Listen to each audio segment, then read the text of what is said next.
Hello everyone, how are you all?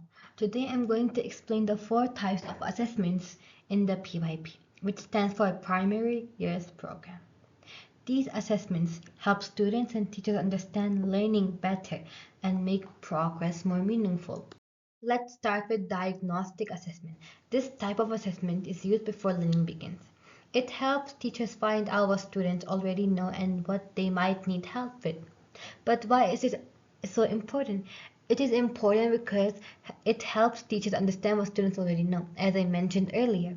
It can also identify gaps or misconceptions in learning, and it can also allow teachers to plan lessons accordingly.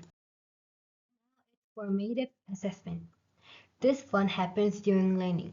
It's used to assess how students are progressing. Teachers give feedback, observe, and ask questions to help students stay on track. It's not about grades, it's about improvement. Think of it like regular check-ins to help you grow. Then we have summative assessment. This happens after a unit or topic is finished. It checks how well students understood everything.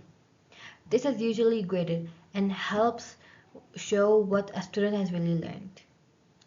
Tests, final projects, and presentations are all examples of summative assessments. Finally, there is self-assessment. This one is all about students reflecting on their own learning. It helps you think about what you did well and what you need to work on. It builds confidence and makes you a more responsible learner. Thank you so much for your time, and I hope this video helps you. Bye.